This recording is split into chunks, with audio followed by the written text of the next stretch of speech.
Gents, I just want to pause the episode for a moment to let you know about the Strong Men of Value Academy.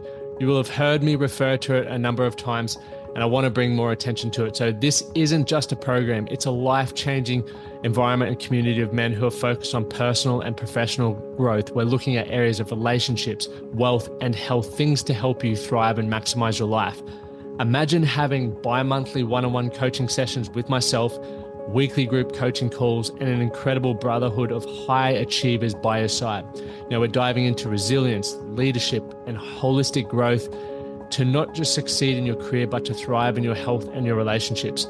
Your journey to greatness, it starts here. So join the movement and you can apply for the Strong Men of Value Academy. You can head to themanthatcanproject.com to find out more. I've never really considered myself a funny bloke, and I would imagine all of you do agree with that. So rather than trying to be funny, I thought I would get on a comedian. And today, Christian Hull, who is one of my favorite clients, as we chat about in this episode, he has over 3 million followers across all platforms. We discuss his journey to obviously growing the followers, talking about micro influencers, talking about taking risks and just starting, like some of his best pieces of advice he wishes he was given earlier. Talk about gaining status and chasing fame, which I know a lot of men can relate to, and his dream to be famous. So there's so much laughter and banter in this. Plus, Christian is without a doubt one of the most intelligent people I'm very fortunate to be able to speak to on a weekly basis. His knowledge across so many areas is something that I'm grateful to, like I said, be able to dive into and just listen and learn. So it's going to be a very great chat coming up. Before we dive into it, I do or would love to remind those men who are sitting on the fence about the Strong Men of Value Academy. It is the academy, online academy for men who are wanting to build stronger minds and stronger bodies, because without one or the other, you will not reach your potential. You need to have the body to be able to support the quality of life that you want to live, whether that's running around with children, whether that's being an athlete, whether that's just keeping up with day-to-day life, but you need the mind to go with it. You need to understand how to set goals, how to be confident in all areas of your life so you can really be the man that you want to be. So if you want accountability and a community of ambitious, like-minded men, check out the academy over at the Man That Can Project /Strong Men of Value for more information. And like I said, if you feel like it's a good fit for you, click that application button and I will be in contact with you very, very soon. Okay, gents, that's enough from me. Now let's dive into episode 404. The Man That Can Project podcast, a podcast empowering career-driven men to live more fulfilling lives. We are here to challenge your beliefs, redefine success, and talk about the important stuff in a relatable way. Don't forget to subscribe and leave a review. My name's Lachie Stuart. Let's get into it. Well, the funniest guest I've had. Well, but we haven't even started the episode yet. That's a foreshadowing thought. But Well, thank you for having me. Thank you for coming on, Krista. He's Christian just Hull. nervous because I'm in his house and the bedroom. We had a tour and you showed me the bedroom. and then you started breathing heavily. We really lingered in the bedroom. Well, you're going to shake my hand. I was like, this is my pregnancy pillow. You should lie down and experience it. Yeah, but you got to take your clothes off. Yeah, you scoop it around your neck and through your legs. It's perfect. Wow. It's like a pretzel. Yeah. A Pringle. I love that you bought a pregnancy pillow and you use it. Well, when Amy's away. Oh, I was going to say, when she's not away. Well, she also is like on the other side of the pillow. So it goes down the middle because she sits on her phone at night going and like giggling and carrying on. Right. So I've got this like barrier between us. Yeah, because you get up at like 4 in the morning. Yeah, and I don't want to hear the laughing. And it's quite funny, but I'm also How dare she have fun? Why I'm sleeping. In her own home. I get FOMO. I'm like, go sit out in the lounge. I know, that's so annoying though. Yes, Yeah. because you'd be like, oh, what are they laughing at? And you're peering over. Yeah, and then Amy's like, just look at this one. Oh, I'm sleeping. I'm like, I've been asleep for 10 minutes. Let me go. Just send it to me and I'll check it out in the morning. I've just done another marathon. Leave me alone. I don't wake up at 4 a.m. and go on my phone, Amy, look at this so first. Slapping your neck. Ow. Yeah. Ow. Oh, my muscular arm. Oh, it should be worth noting that you are my personal trainer. I was actually gonna do a proper introduction now. I was just it's just fun, just shooting the shit. Formal. But anyway, Yeah. Mr. Hull, I've seen your latest tour show 4 times. You followed me all around for my honeymoon, or did I follow you? No, around? we definitely. That was intentional. That was We planned. followed you and Amy to all your destinations. And you then said, hey, made we're here. You should come see our show Come to the again. show. We're not selling many tickets. Bring everyone you know. No, it was a great show. Thank you. But you're also one of my favourite clients, most valued clients. Ooh, is it too early for that? Yeah, I feel like a lot of your clients would be listening and watching. Yeah, but they're all valued. They're all valued. I lie to each one of them and Yeah. tell them that they are my favourite. I didn't say you're my favourite. I said you're one of my favourite. So it's language. It works really well. You know that. You're a comedian. Just devalued that. Yeah, But whatever. We were just saying... Who's the favourite? No, we're not answering these Do questions. Is it Brad? Anyway, welcome to episode 404. Jesus Christ. I know, it's quite That's a lot. Yeah. I've been doing podcasting for 5 years and I'm only up to 330. Well, get your shit together. Yeah. Call yourself a professional? Yeah. Yeah, I do. Well, I'm not, so I just go off a win. You're definitely not. Well, as you said, you were like the 4th call-in for today's episode. Yeah, yes. Well, I'm glad I was 4th on the list. Yeah. Emergency guest. Well, that was the list I wrote down this morning, but there was another list. I lost it. Oh, who do you have a go-to emergency? No, I don't. No. Okay. Apart from the episode with Amy on. That was a really good one. Did you like it? Yes. It's interesting. Have Amy on more. I will. Yeah. I think I should. Yeah. Amy, if you're listening, hit me up. Yeah. She's fled to America. Yeah, she's like, I don't want to hear from you for a month. I'm sick of this podcast. Stay. I'm going to the States. But as we were saying before, like the intention of this show is to get people like yourself who've done amazing stuff, and because people have an idea of how they view you, right? You're in the social eye. You've got over 1 million followers on all platforms. How many are on TikTok? 3 million. Yeah, sorry. 3 million. I didn't do my research. 3 million followers. That's pretty impressive. quite a lot, yeah. I've only got 18,000, so That's still impressive. I'm in the big league. I mean, that's still But that's a not good including amount. other things. That's just the gram. But the new thing is micro influencers. Yeah, That's where sponsors are going. Am I They a don't micro influencer? Yes, they don't care about me with my 3 million. God, I'm trying to sell myself so badly. They go to the micro. Anyway, I don't know if that's a fun fact, but yeah. Well, it is a fun fact. So any advertisers knock on my door and I'm still not going to choose you. Oh, you heard it here first. Yeah, next week. This episode is sponsored by... Whey protein. Thank you. No, but overcoming adversity, because obviously to get 3 million followers, you would have had to take in some risks. There would have been a lot of what people, successes along the way, but also people have an idea of who you are. They probably don't understand the sacrifices and the adversity that you've overcome, but this show is all about getting inside the minds of people who have achieved great things and really finding out what that experience was really like. Because for me, the one thing that I wanted was to have access to people and men from all walks of life who were successful in various fields, not just business-wise, but as mates, had great lifestyles, really good partners. And I wanted to know, obviously, and everyone can write a book about success, but it's like, okay, well, what sacrifices did you make? What fights did you have? What doubt what doubt did you have? Did the media, because I know you cop shit online, and I was watching a video the other week where... The one where I wrote down? Yeah, where you set up a Patreon, and it's like, I understand what it's like for you, because obviously we talk, but then also seeing Amy's business, and people don't understand that you've got a team of people behind you. It's not just you pulling your phone out and going, let's get TikTok in. Yeah. So I think if you have no idea who I am, basically I spent 9 years in radio and then left, and now, I don't like saying, oh, make TikToks, but that's what I do. I guess paint colours a couple of times, and those TikToks went completely viral. Yep. Ended up, I got a call from the Ellen Show. I was on BBC Radio. I was on... What was that like? I was in getting a call Time magazine for TikToks guessing random paint colours. Of all the things, like a 15-year career that I've worked so hard for, and then this one time I'm sitting in a chair making a TikTok going, I think that's yellow. And then the internet explodes. It's so weird. That's the best description of being on TikTok. Do you understand how it works yet? No, I have no idea how any of it works. So I did radio. I wanted to be Carl Sandilands. That was why I got into radio. I wanted to be like this well-known Australian breakfast host. Yep. And I loved Kyle and Jackie O when I was younger. And I still Well, you did still love say, them. Controversial. I actually don't mind them, to be honest.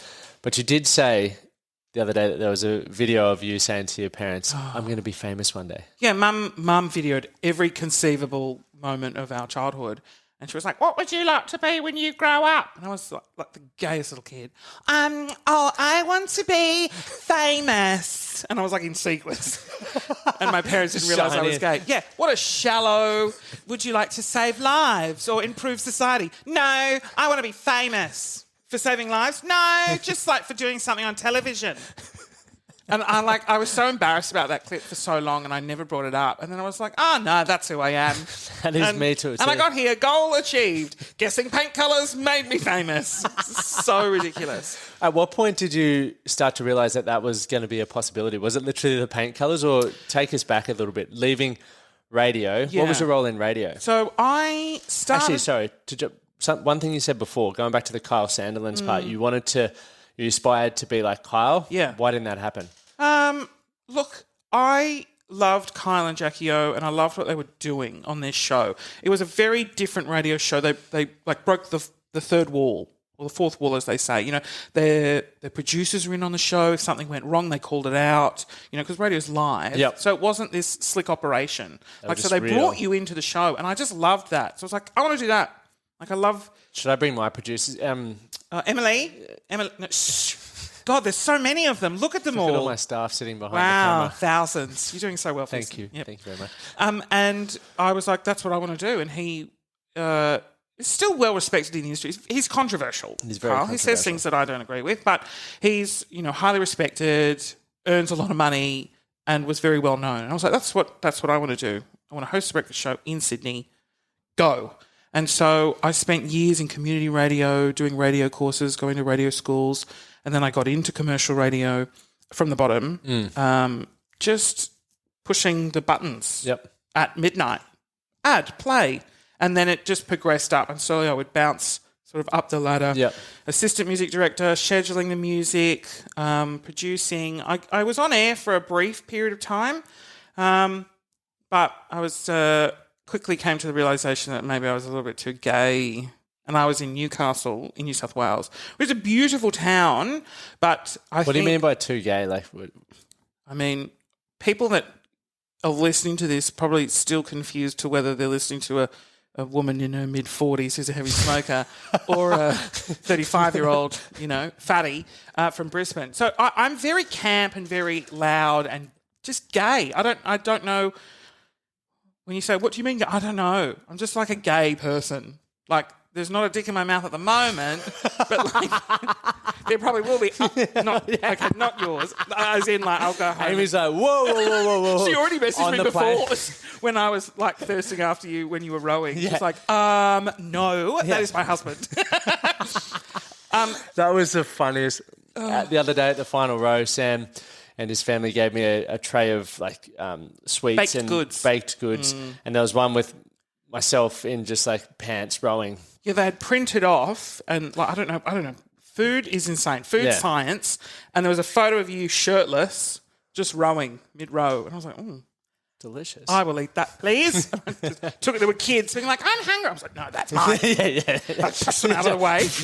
Yeah, that was a bit aggressive. Sorry about that. But so going back to... So ultimately, I was doing a lot of red carpets. Like, it was the traditional stereotypical gay things. Entertainment reporter, red carpets, and little side things for Mardi Gras. Yeah. Which I loved doing those. They were so fun. But then it was like, can I host a shift like the other people? Can I do stuff? And they let me do it, but in a polite way, they were telling me that... maybe, don't be who you are. Maybe not. Yeah. Just change this, do this, and that's a bit better. How did you feel about that when you sort of started thinking, like becoming aware That is of radio. That is just the industry. Yeah. But it ultimately, when I was like, I'm being prejudiced against, and I talked to everyone else, no, that's what radio is. They go, you talk less, play this more. It didn't really matter who you were. Yep. Radio bosses have in their mind how they want their station to sound, and they don't give a shit. And they just like, in you come and do this a little bit and do that and talk like this. And it's like 20 seconds. So an announcer in the day, so from 9 p.m. to 3 p.m., those shifts, you've got like 20 seconds to talk every 20 minutes or so. And so you get in and you do these, like, these are no fun whatsoever. Yep. You've got to highlight the breakfast show, talk about the competitions, hook the songs, and trying to do that creatively over and over and over again. There's only so many times you can Do it. And so I was like, fuck that. I'm going to do this and I'm going to do this. And it was really camp. And they were like, no. Stay in a the bit box. too creative. Yep. And it's too, like, you're doing what we would want on a drive show, like an afternoon show where Yep. they allow a bit more freedom.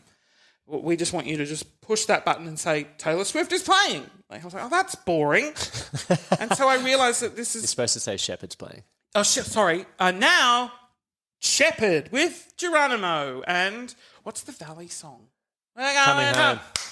Oh, God, I love that song. I'm now lost. Where was I? They're pushing the button. Yeah. God. That's a great song. Can we have an interlude? Yeah.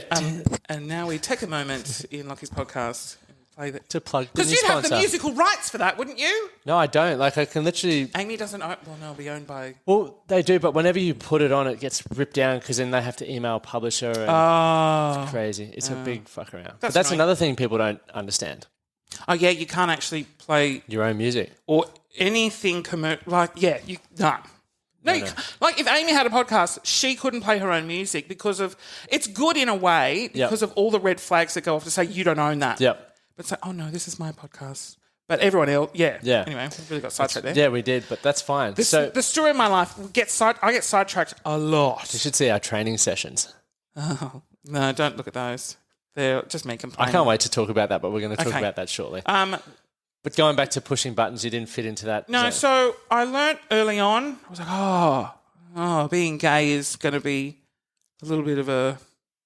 It's a gimmick, but then I can't... What do you use mean it. by a gimmick? What's- I put on a fairy outfit for the Yep. breakfast show in Newcastle and Yep. roamed around doing stunts. Yep. Fun, amazing, but that's a gimmick. Like, I'm the fairy. Yep. I can't be on air. Like, it's not... How do I transition from That's that like when to... I worked at Boost Juice and they dressed me up in a Boost cup. Oh... Like, I was never like the front of house. It's like, But you fucking dress it up. would be like them going, oh, Lockie's just in to get his abs out.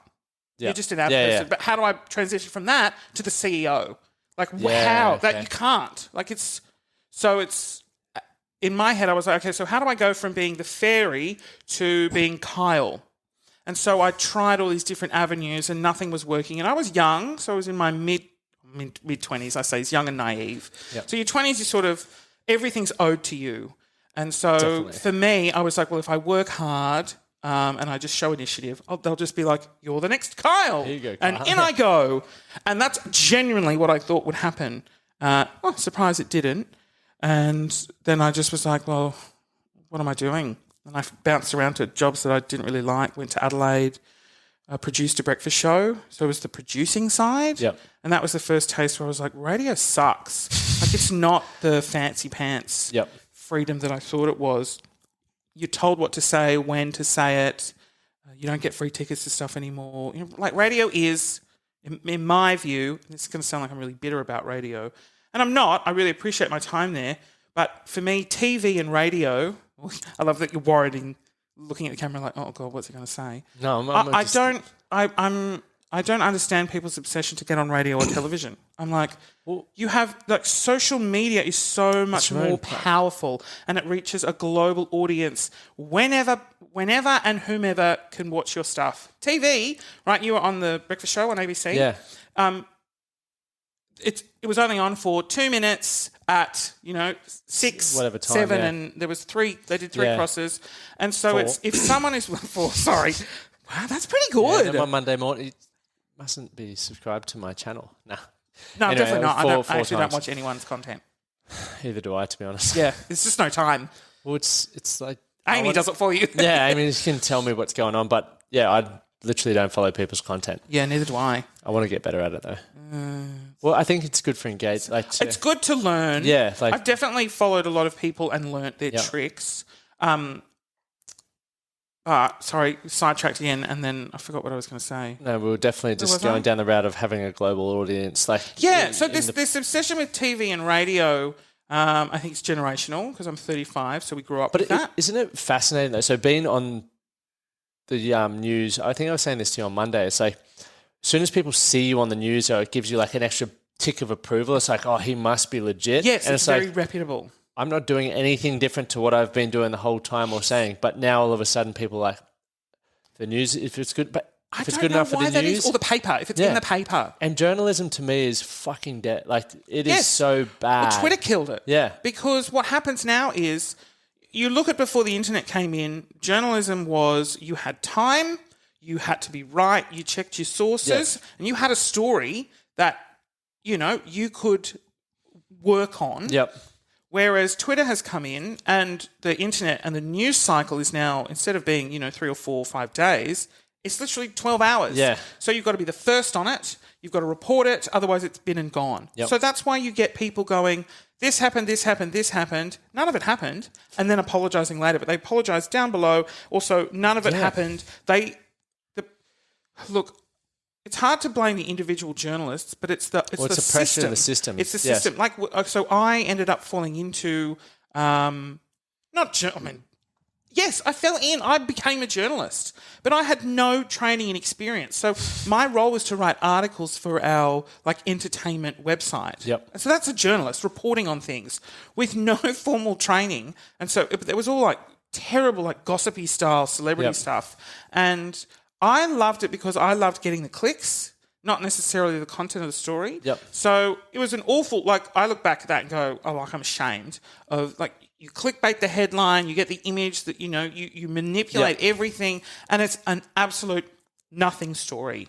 Yeah, you could have tripped over, and in a video, we find the still where you're mid-fall, and you write, was Lachie drunk and stumbling? And you're like, oh, and they click it, and it's like, no, he was just out at a pub. And it's like, oh, you lead them. But you just want them clicking. But what happens is, because there's so much out there, you're scrolling. So they go, oh, Lachie was drunk and stumbling. Next. Yeah. They don't even want to click the story. They don't read it. It's just like, so take it becomes... that as... And that's why I'm like, I just don't believe anything in the media anymore. Yeah, Four Corners or the ABC, the real investigative stuff is pretty good. Well, that's what I found. Even, I won't name the station, called me up after they saw me on another station, and they were like, hey, just want to do the story on you. Where are you finishing? And I was like, what's your fucking name, firstly? Where are you finishing? And then, finishing the row. Literally, obviously, I assumed it was about that. We want to be there, get the story. I was like, boom, I'm going to be here, finishing at 3. They're like, what time are you finishing? I was like, about this time. Cool, see you then. That was it. I was like, what are you going to report on if you don't even know why I'm doing it, what's it for? And then they just rock up with their fucking cameras and ask the most ridiculous questions that I'm like, I wouldn't put this question on my podcast. It's that bad. And so for me, that's when I'm like, they just want to get the story. And once again, no fault of theirs. It's that system. It's like they need to get the stories there. But they want the visual. Yeah. It's clear that they just want the visual and they want to finish on something light and positive. That's the thing. It's like there's no time to go in. Yep. I know because your big thing is men's mental health. Yep. But it's like you go into that. Okay, why is your big thing men's mental health? Maybe there was a trauma or a story, and you go into that, and then you go back in and you build. Four Corners is great at going from the beginning. Lachie was at 3 years old, went through this, then this happened, then this happened, then this happened. Now we're really emotionally connected to the row. We're like, go! We don't know who you are, but they've brought us in, but there's no time to bring us in. It's just like, oh, he's rowing every day, and you're like, oh, great. Fucking boring. You can't even grasp the concept of it. There's no development of anything. Even with TikTok and stuff, there's no artist development or content creator development. It's just what's going to go viral. We'll throw everything at the wall and hope it sticks. So radio taught me a really good lesson in a story. So radio was never the internet and the news cycle is like that, but for me, commercial radio was what's the story arc was the big thing. Here's the start, here's the middle, here's the end. Everything was sort of planned. And it was always, how can you bring the listener in, tell that story as vividly as possible. Yep. And so that taught me the skills to, for example, not that this is any fault of yours. It is. But when we first started, I go into my head, okay, I'm talking to people who had no idea who I am. Whereas you sort of jump into, you've known who I am, we've done training, and now it's TikTok. It's like, whoa, who is this guy? Yeah. So you've got to if you don't know who I am, but that's what I do on the edit. Oh, you do that in the intro. Okay. So clearly Christian listens I to the don't podcast. listen. I scrub through and then I watch your highlight videos. That's why highlight videos are so important. The old clickbait, essentially. And that's the other thing. It's like you got to get those sound bites. It's all about the sound bites. It's crazy but yeah, for me, it's like, and I probably should let people know that, but I always, once I've gotten listened to the episode, I'll then do a thing at the start where it's like, in this episode, Christian Howell, we talk about da da da da. A lot of people don't do that, and it's sort of radio taught me, make sure that you're talking to someone who you just stop them off the street. Yep. So you can't launch into something halfway through, or the location, the time is important. You paint that sort of colour. What colour? I have my watch on. Paint colours. 23rd of June at 12:31. Yes. Is today. Yeah, so I often, radio taught me all of these things, and while I didn't ultimately become Carl Sanderlands, you became Christian Hull. yeah, which is like, I don't want to be Carl Sanderlands. Like, I'm really glad that ultimately I learned all of these things, and in the last 5 years of radio, Facebook exploded, and I picked up a camera because I was just answering phones. Oh, yes, what's your favourite cheese? Oh, it's brie, putting you through. So boring. Yeah. And then there was filming and cameras and showcasing radio on Facebook. I was like, this is great. Editing clips, becoming a director. And then that's where that all started. So you learned so many incredible skills, though, that have, so essentially as well, for those who look at Christian Hull and go, oh, he's an overnight success. It's like you had all those years in the trenches doing late night shows, plugging away to develop your craft to get to where you are as well now. Yeah, and at the time I didn't realise because you hated it. Yeah, hate is a strong word. Well, yeah. I wasn't super passionate, but then as soon as I started doing stuff for myself, I was like, ooh, I like it. Oh, here's an avenue. And what's also handy is at the moment there's no bosses. No one telling me yes or no, which... That's what I do at the gym. Oh, I pay, yeah. So, that's where I get my fill. So you yell at me. You're the only one that can tell me what to do. But it's great. Now I'm my own boss and I'm free to make whatever I want to and there's no restrictions. Yeah, you can literally be your authentic self. And I'm making a shit ton of money doing it. It's so good. Fucking boss. He just dropped off a few hundreds from me before. Yeah, a few thousands. Oh, sorry. Yeah. The new $1,000 bill. But that's the other thing as well I think is important to share. Is like you learn all of these skills. I've learned so many along the way. And even the best thing, the reason why I started the podcast was to improve my communication. That's why they're all solo. And then I started getting guests on. And now it's like I get to talk to people like yourself who then, before we were on air, you're like, that camera there is pretty useless. You should do a camera here and a camera here. And I get to learn all of these skills and just perspectives from, obviously we're talking about the social media and the podcast, but we chat about politics and, all a range of stuff that I don't know much about, but find fascinating that I get to learn about from you. So for me, it's, I don't get paid for the podcast. I could, but I don't want to put ads there for people. But I like the fact that for me, it's like, well, I get to one, strengthen the muscle of communication. Two, I get taught stuff every single day. But I would come in as now being the position where I'm at and what I've been through, having left radio and having my own business and going, there will come a time where you wish you put ads in that podcast because, circumstances change. Yeah. And I've recently have gone through where I was giving all my content away for free, totally fine. Let's talk about this breakdown. I was full-time in radio and also doing all my own sort of sketch comedy style things and videos and uploads. The big thing that exploded me out into Facebook was playing a character called Trish. So I put on a shitty blonde wig and I imitated my mother and father growing up. So I got triplet brothers. So there's, three. That's wild. Nicholas, Timothy, Adrian, they just turned 30. So they're 5 years younger than I am. And then there was, little Christian trying to be like, look at me though, look at me. And that's why I'm such an attention-seeking whore. And so I just brought our hectic family life and created this character, Trish, and then suddenly all parents could relate to this. I was like, oh, I'm onto something here. And it was getting millions of views. I was like, wow, this is great. And so that inspired me to keep going and keep developing that whilst I was working full-time. And so you developed the confidence through that as well because it was gaining so much traction. As soon as you start getting a lot of views, you're like, and people are loving it, you're like, oh, great. This isn't cringe or embarrassing. I'll do that. That's the first hurdle is always just starting because I'd put it off for years. Like people were saying, make videos. And I put it off for maybe 2.5 years. Yeah, right. I was really pissed off. That's one of my regrets is because in that 2.5 years, at this point in my life, I would be 2.5 years ahead. Plus the compound of the lessons, right? Yeah, plus the money. So it's like I wish I just started. Yeah. Because ultimately, my biggest advice is to just start. When you do something, you do have to get over, yes, my friends and family might see it, but don't tell them. They're not going to actively go looking for your profile. They wouldn't recognise you with the blonde wig on, though. But my mum and dad and my brothers aren't even on Facebook. They don't use it as much as I do. And it's also so unlikely that it's going to end up in their feed. Yep. You know, you just simply don't tell them. So you upload stuff. Same with podcasting. Just record episodes. Yep. Don't publish them. But then you've got them in the bag. Yep. And if you'll get to a moment where you feel comfortable and go, oh, I've got 10 episodes up my sleeve. Use them. So you just start going. You're never going to start at, level 85. It's always at 0. Yep. And so that is the biggest hurdle that I've seen people face is just, I'm not confident enough. Just shut up and just do it. Yeah. Get it done. Yeah.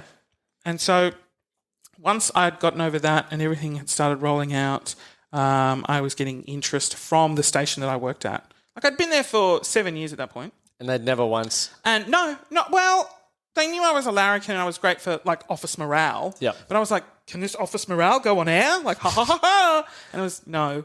And then... How did it feel getting... I don't know whether shut down's the right word, but continually I was never shut down, back. though. But I don't know. So the best way to say that is that was my own fault. Okay. I was never shut down. I believe I was owed a role on air. Gotcha. So there's a difference between chasing something and going, here's my resume, here's my video reel, here's all this, and going, I'll just sit back and be hilarious in the office and then they'll just put me on air. And that's what I thought how naive. And so that was no one's fault but my own. Yep. In that situation. I'd always hinted that I wanted to do stuff, but that I channeled that into just doing it for myself. Yep. So thank God, in a way, because otherwise I wouldn't have the career I have if I'd been given an opportunity on radio. So I started making all these videos. I started the podcast. It does really, really well. Your podcast's a bit naughty, though, isn't it? It's very X-rated. Yep. Yeah, it's a lot of dick in mouth stories and stuff like that. And it does really well. Yep. And because I'm in a radio station and podcasting is quite new, they're like, ooh. And so they've just started podcasting at the station. And so that podcast was massive leverage. Yep. So every time I threw a tantrum or things happened, where I was like, oh, I'm out. Like, radio's done for me. They were like, no. What do you want? What do you want? Like your podcast, we're using that podcast to get our podcast numbers up. And I was like, well, I want an extra 20K a year. And they're like, absolutely. And I was like, oh, shit. Take 40. Yeah. So that podcast became leverage and I just started it on a whim and it wasn't supposed to be anything. But because I had built up the Facebook following enough to then tell people I have a podcast, I pushed them all over to that platform, which then exploded that, which then in turn led to the radio bosses going, what's happening over here? Oh, he could be quite an asset.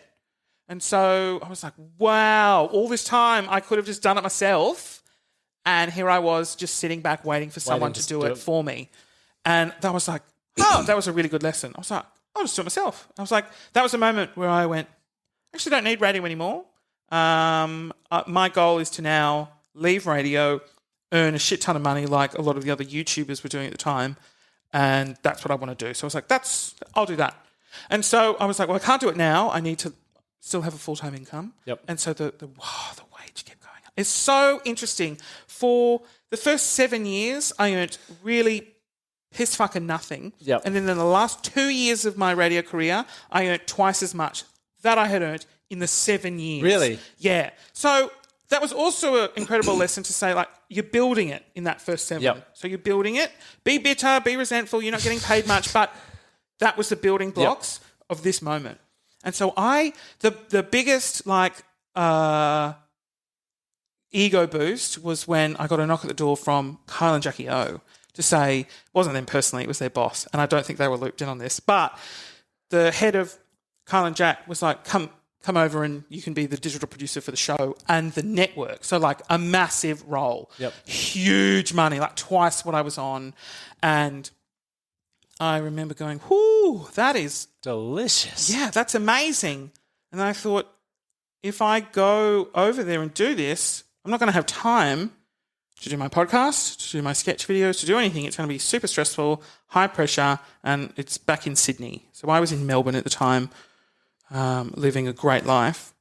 And I thought, there was an opportunity within the network that I was in, so the rival network to KISS, and I thought it was going to be really great. It was a great opportunity. Obviously, I was still on good money. And I just thought I can do this and sort of still do my own stuff. So I stayed.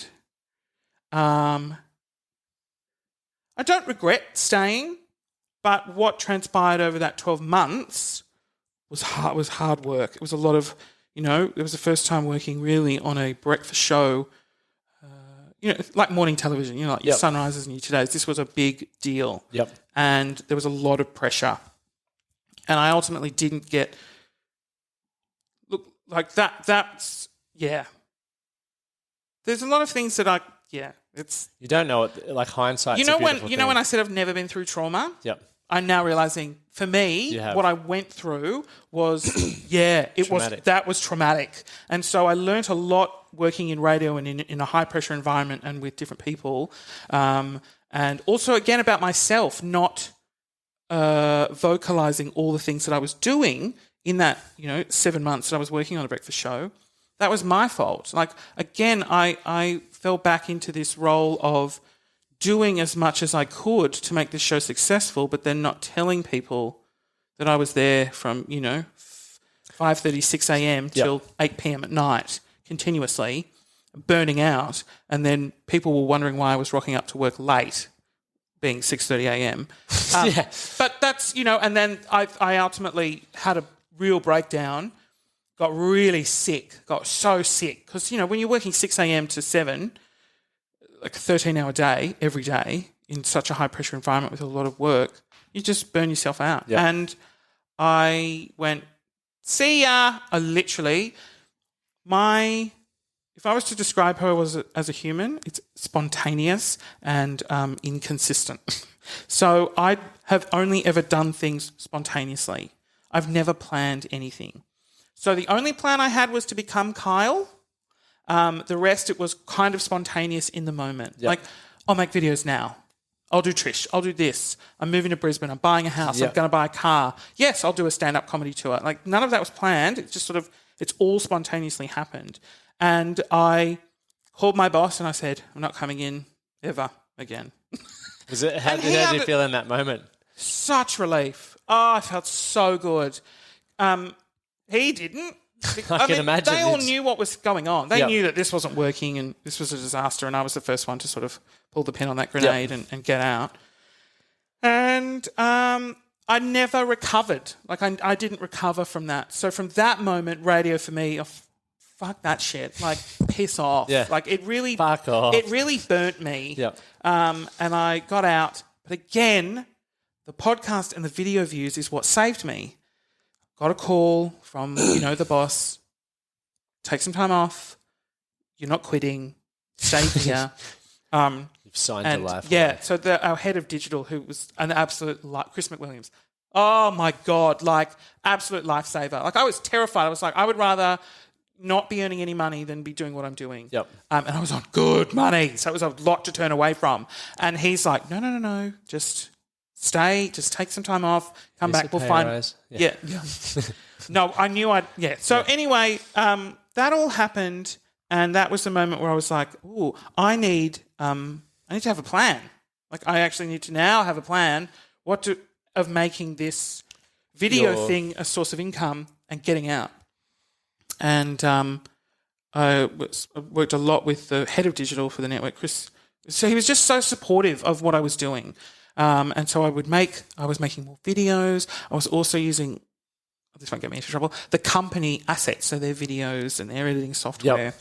And Chris tapped me on the shoulder and he's like, just as a warning, anything you make here, we own the IP of legally. I'm just letting you know. And I was like, oh, great. Okay.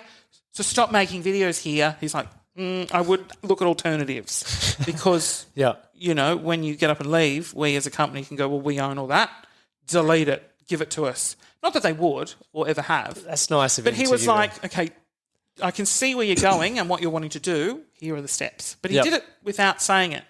And so then I bought a camera and I started making more videos and doing more things. I should point out, if we backtrack to before all the trauma and the disaster, I released a couple of videos. One where I'm mixing Milo.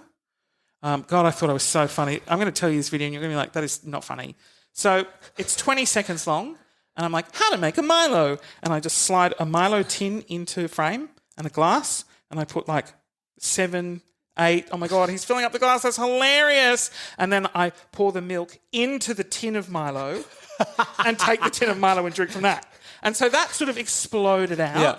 And that caught the eye of my now manager, Luke. Yep. And he just called me. And I had maybe 20 or 30,000 followers Just at now that or point. no? Yeah, just now. No. And so I only had 20,000 followers. So I'm so close to getting a call from management. From Luke calling you up. And he was like, I want to manage you. And I was like, whoa, like, hang on, I've only been doing this for 6 months. And like, I don't make any money. How are you going to make your commission? And he was like, that's fine. We're just going to build it. We'll build it. I was like, all right. So I signed with him. And so that was a huge motivational boost. Yep. And so then all of the stuff happened. And I was at the point, I'd bought the new camera and I was starting to get sponsorship deals. And the money in sponsorships is insane. And then Luke said, you should do stand-up comedy. I was like, absolutely not. Never in a million years. That is the most terrifying thing. I couldn't think of nothing more terrifying. And he goes, ooh, I've actually booked 4 shows for you. I was like, oh, shit. That's not the response I was hoping for. I know. I was like, okay, fine. I'll do the 4 shows and then that's it. I'm not doing any more. So did the 4 shows while I was still working. Did you have to make a show though? Yes. Yeah. The premise of it was a live podcast. So I tried to set the bar low. Yep. I was like, this isn't comedy. Like, I'm not stand-up comedy funny. So I set it as a live podcast. So it could just be a bit of a chit-chat. Yep. We did 4 of them, 4 different states. They were, in my view, awful. So bad. But everyone loved them. And I was like, but why? And then the tour manager goes, here's what you made. And it was like $12,000 from 4 shows. And I was like, oh, what? That's a lot of money. Book them up. Let's go again. I was like, and what I wasn't aware of was Andrew, who's my tour manager, who he manages Jim Jeffries. Yep. And he manages... Thanks for inviting me the other night too. We went and saw Jim. Touchy subject. Is it? Emma was there. Why didn't you? Yeah. Because I wasn't Your invited by anyone. sister-in-law. I know. No one invited me. There's a reason. I'm kidding. You got a session tomorrow. I do. And I forgot where I was. Jim Jeffries. Oh, Andrew. So Andrew, what he had done is so those 4 shows were like a test to see whether he thought I could do a big tour. Mm-hmm. And so in the middle of that 4 shows, he booked another 16 around Australia. Another 16? Yeah. And I was like, no, thank you. And he goes, oh, well, look, he said to me, don't do a different show. So I was planning on doing 4 completely different shows every night. It was a live podcast. Yeah. And he said, no.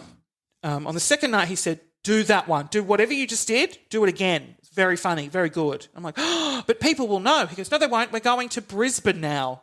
No one's following us.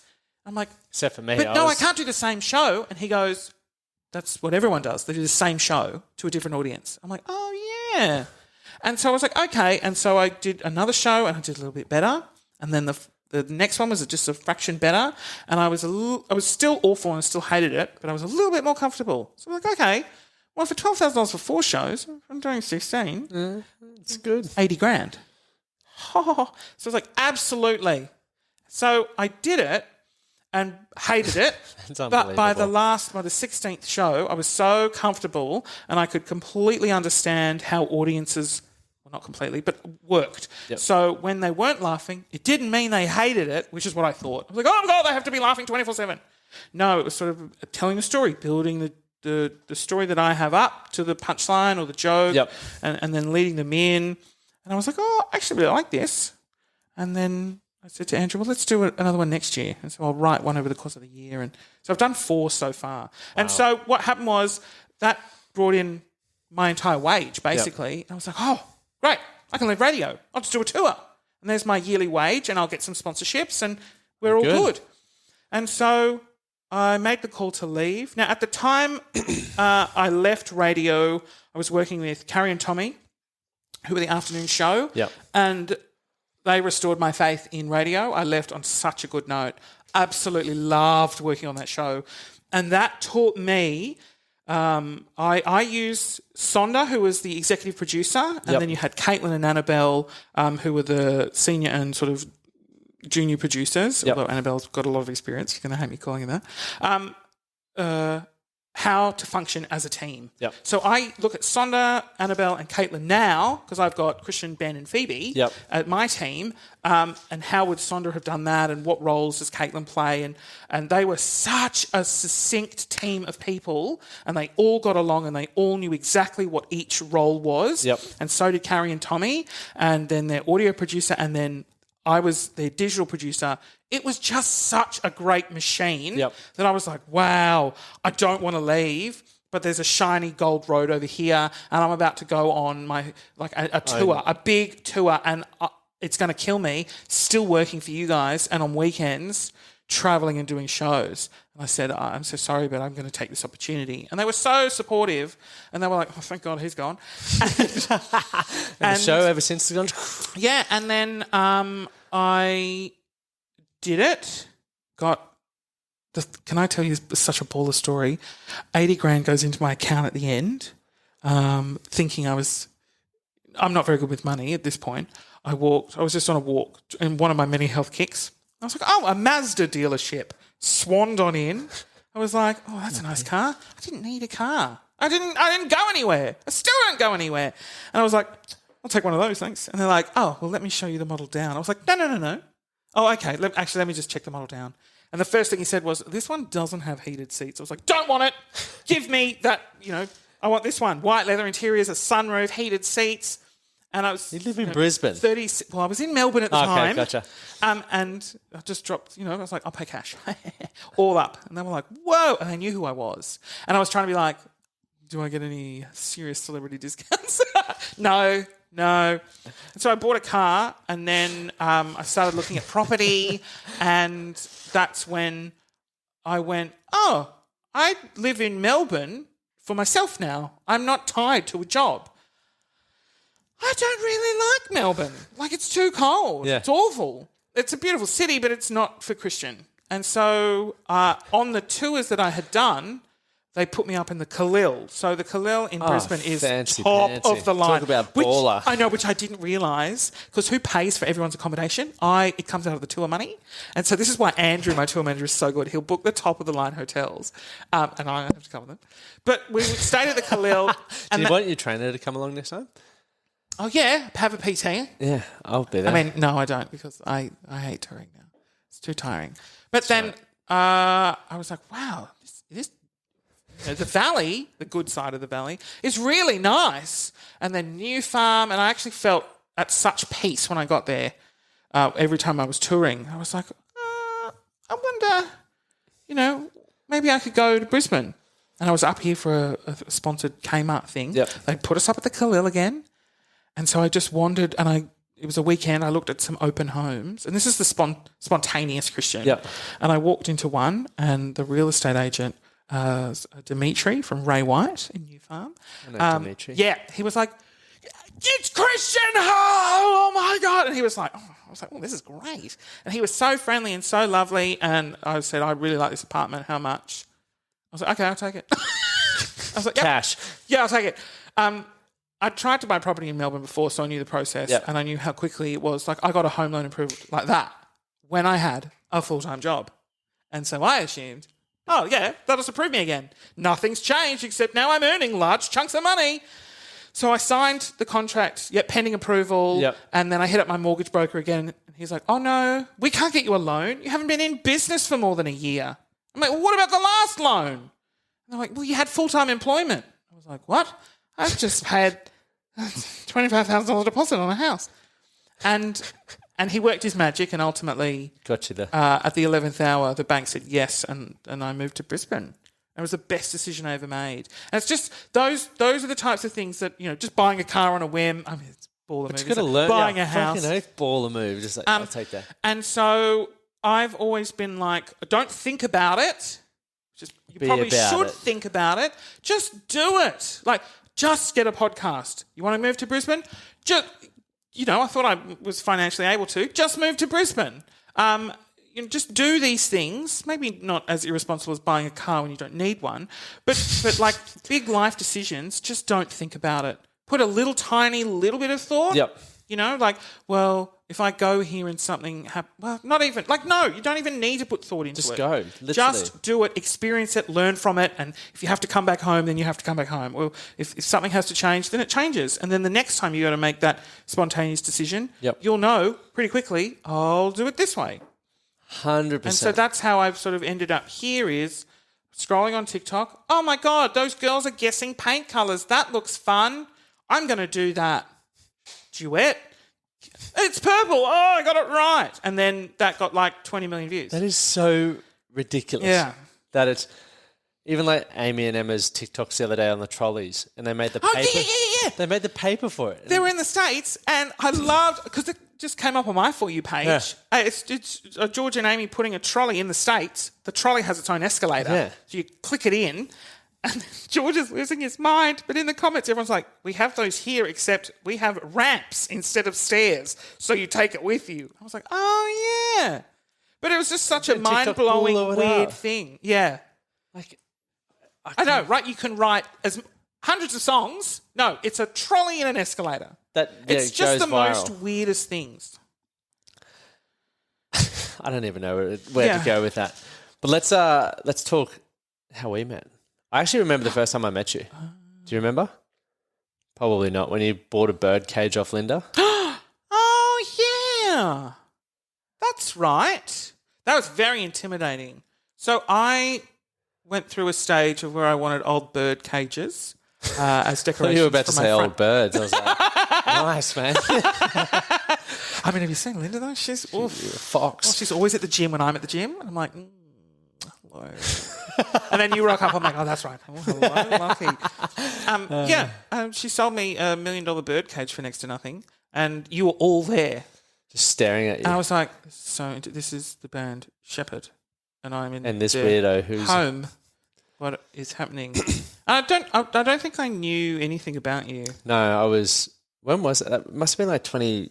I can't even remember, to be honest. 2019. It would have been before the pandemic or the start of 2020 when we could go and people.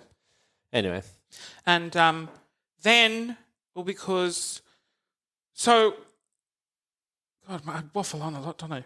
Moved to Brisbane. I had a big explosion. Made a lot of money through selling pendants and hired. Oh, that's right, the pendants. Yeah, you went. Yeah, $500,000 in 6 months. And then, so that exploded. Then you could afford me. Then I could afford you. Well, then I was like, well, now I need to expand the business. I've got all this money. So I hired Ben and Phoebe. And I started spending all the money that I had made without realising BAS and tax are a thing. Those cheeky little things. And then what happened was I got to a point where I had all this money in my account. In one bank account, there was like, $500,000. So you hire the team, you hire the staff, I buy all the furniture for my house, we do all these fun things, I buy all this new gear, and then my accountant goes, it's tax time, you owe $200,000. And I'm like, oh, hang on, I've expanded my merch store, I've expanded my business, I don't have that money. And then invoices started coming in, I was like, oh shit. So 500, 400, 300, 200, 150, 20, 5... It got down to $2,100. How'd you feel? I was like, oh my God, I'm going to have to fire Ben and Phoebe. Like they've just moved from Sydney and Melbourne. And I thought, shit. And my manager was calling me being like, you're going to have to fire Ben and Phoebe. And I was like, I can't do that. And that's when I had this huge sort of very pivotal moment where I was like, oh, Christian needs to be business-minded Christian. Like he can't be fun, frugal, spontaneous, no planning Christian anymore. And that's when my personality just split. And that's when the mental breakdown happened. Yep. And that's when, after a while, Ben was like, you should see a life coach. I know the perfect person. And he does lots of things with people who have businesses. Lachie Stuart. And I was like, can't afford, I have no money. But I like the idea, but not ready yet. And Ben was like, oh, you should do this. And I think he must have been saying something to you at the time. And he was like, this is what he can do. And I was like, oh, okay. And then I think then we had a meeting after a few sponsorship things happened, and my brother had he reads all the self-help books. Yep. And he was like, oh, this is what you have to do, split your account into 4 and manage it this way, which I do. The Barefoot Investor or something. I read The Barefoot Investor, and I read this Profit First method, and I was like, that changed everything. So I was like, right, here's how I need to manage everything. And when money comes in, I literally put it into the wages account. Yeah. Wages, straight into wages. Boom. And tax. And so then that's when I met you, when I was like, what do I do with my team? Like, how do I manage people, and how do I run a business, and how do I do all that? And also, I'm fat, I need help. And you were like, I can help with both of those things. And here we are. Yeah, and here we are But now. it's been interesting to watch because obviously you've worked out in that process that you fucking hate touring, and touring was something that sort of got in the way of our progress. Touring, getting on stage and performing a show is so fun. Like, it's the most fun experience. When you get off stage, it's the worst. It's travel, it's hotels in and out, it's no sleep, food, it's a lot of adrenaline. Yeah, food, because you finish at 9:30 at night. Yep. Everything's closed. I don't pre-plan. You can't cook meals and bring them with you. So it's just like, well, McDonald's is the only thing open. And then you just get tired, and then I get grumpy. And then when you're touring, you've also got 2 other businesses going on. I'm like, I don't want to have to do that. Yep. So then they fall on hold, and then when that tour finishes, I now have to get back into a rhythm. Yep. And so what would happen is I'd get back into that rhythm, and then I got another 2 extra shows. So I'd fall back into touring, and it was just a disaster. And because of COVID, shows were cancelled, rescheduled, postponed, and over 12 months I was just so over. And did my last shows about a month ago, and I said to Andrew, my tour manager, I love you, but I'm doing that for a while. He's like, you should do here in November. I'm like, nope. Hell no. Yeah, so I just wanted a break from it. Yep. And that is so exhausting. And now I don't have that anymore. I feel like I am so free and on track. And I really do feel for my team, Ben and Phoebe, because I'm so unstructured. I'm sure Ben's told you. I've got no plan. I'm spontaneous and have no plan. And when you have staff, they look at me like, well, what are we doing today? I'm like, well, just do whatever you want. I don't know. And they're like, it's your business. You hired us. You're paying us. You have to tell us. And I'm like, I don't know. I just do things Take a on holiday. a whim. Yeah. And they're like, this isn't fun. I'm like, oh, shit. Okay. All right. And then it's now, and it's also like, wages are a continual thing that come out regardless. Yeah, they don't just so that's another business thing. And so it's like, okay, I have to make sure each month we're bringing in a certain amount of money. So then there's this tiny little bit of planning that has to go into play, which I've hated, but now I'm used to it. And it's just getting used to it's a whole different thing. Like in radio, it's done for you. They pay you a wage. You make some videos on Facebook. There's all the finance people, all the sales people, there's the head of the network, there's the talent, there's the producers. What people don't realise about, what I do or what you do is that you are Channel 10. Just you, one person. I'm bigger. You have to produce, sorry? No, I'm kidding. I was like, I'm bigger. Oh, Channel 7? 7, yeah, okay, 7. Channel 7. You have to do everything yourself. Yep. And people just see you as the host. Oh, he just gets to swan in and talk to whoever he wants. Yeah, they don't see any of the... And a lot of people assume they're like, oh, well, obviously you have minions liking and replying to all your comments. I'm like, no, I do it all. Now I've got Phoebe, she does it all. Yep. But they think that... It just happens. It just happens. And so it's just a lot...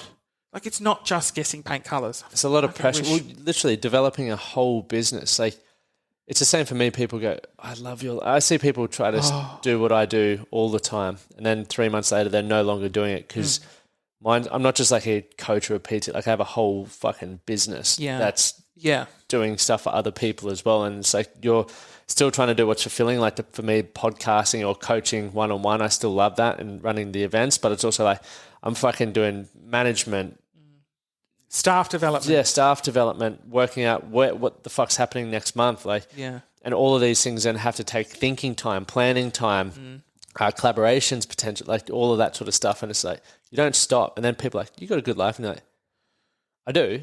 It's funny because we do have a good life. Yes. It's just when you it's like when, this is a terrible analogy, but when you're losing weight, let's say, rather than putting it on, when you lose the weight, when you do it so slowly, you don't notice.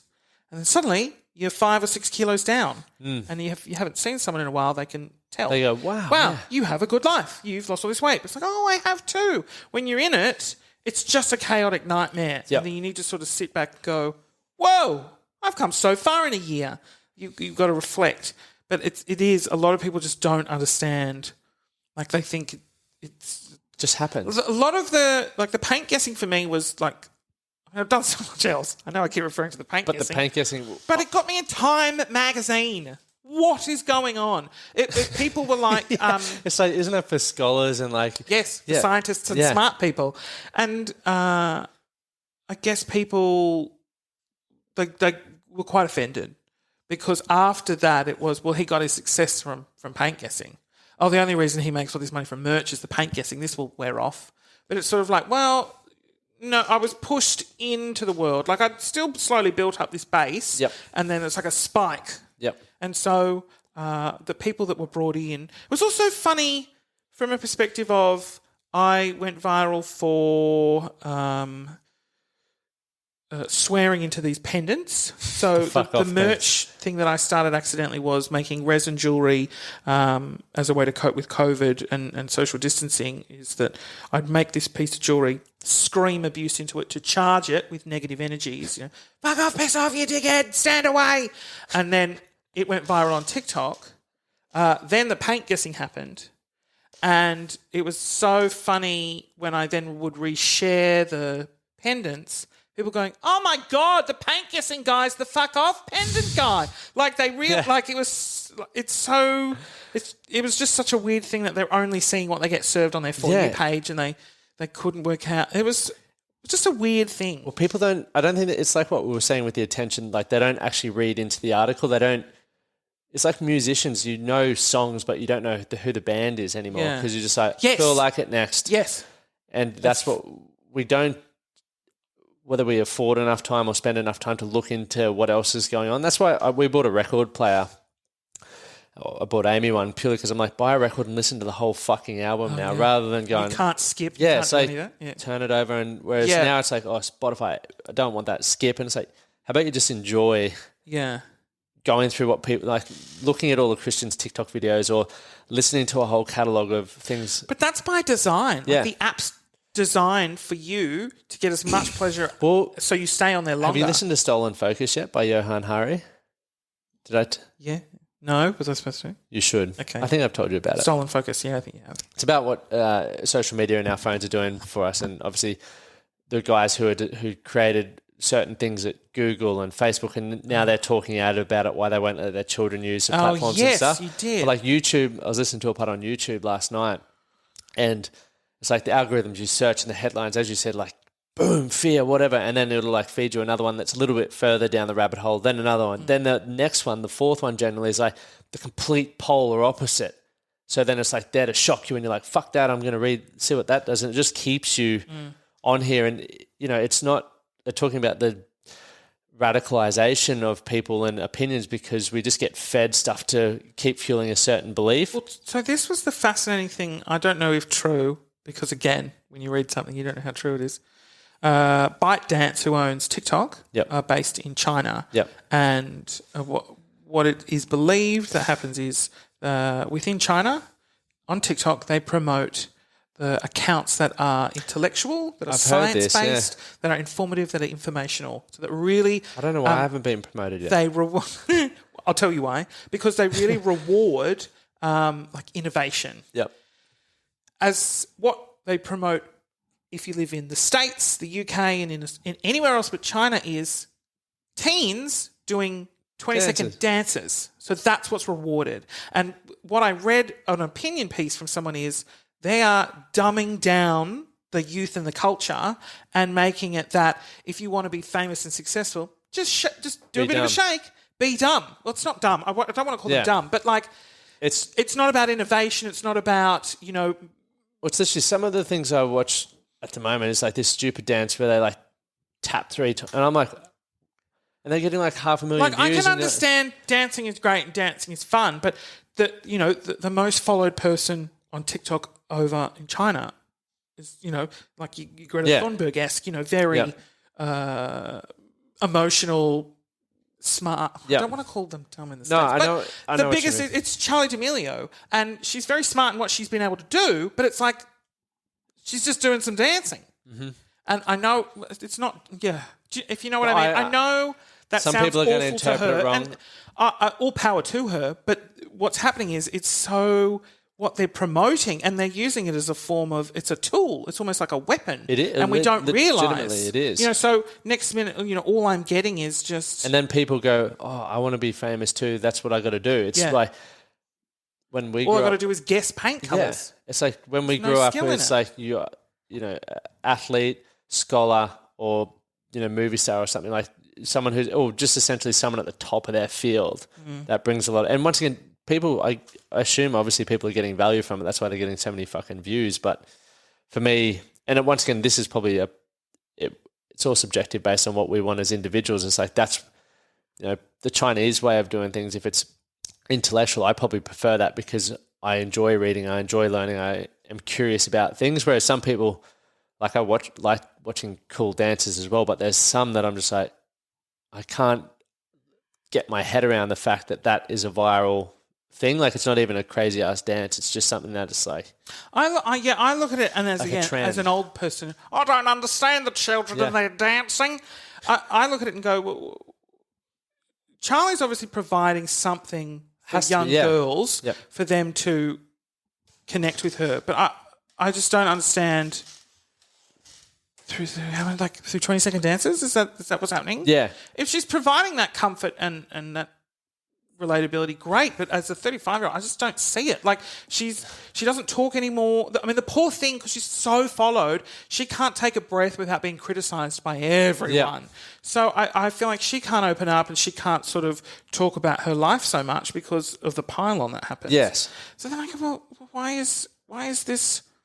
How are we promoting this young girl into rapid stardom and then criticising her? She's older now, but these are kids, and we expect them to know and have so much life experience. And they will say really awful things on Twitter. They will make mistakes, and then we don't let them learn and grow. They should know at 16. Fuck, I didn't know my ass from my elbow till about yesterday. Yeah. It all looks the same to me. You said that to me once, and I was like, oh, yeah, that's your ass. Can I rub your elbow? I need to massage. I'm a bit gross. What a time to be alive. Yeah. But, Christian, thank you so much for coming on. Thanks for having me on. It's been really fun. I can't wait to see how much gets edited out. Do you edit any of it? No. Yeah, great. Don't even bother. It's too much effort.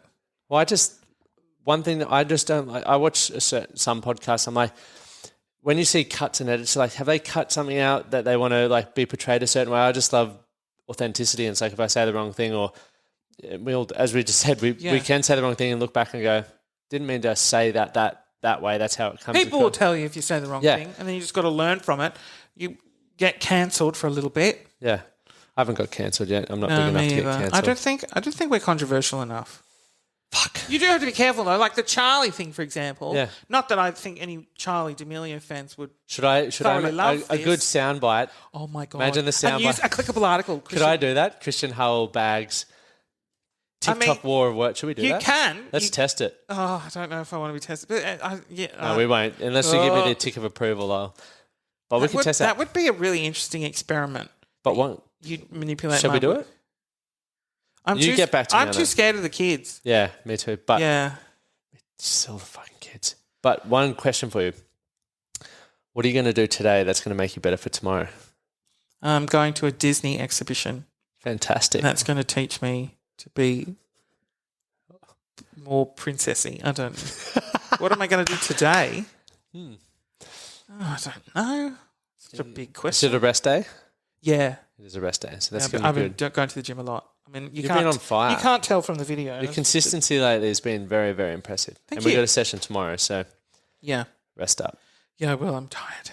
Thanks for coming on. Thank you. That's a very formal handshake. I know. I feel weird because I always very hug and weird. fist bump, but then Yeah, because I'm sometimes too I'm like, gay for a handshake. That's the thing. well, I'm just too unprofessional for a handshake too, so fuck fist bump. Oh, yeah, that's better. So, That's yeah, what that's we do. more, Yeah, that's what we do. more genuine.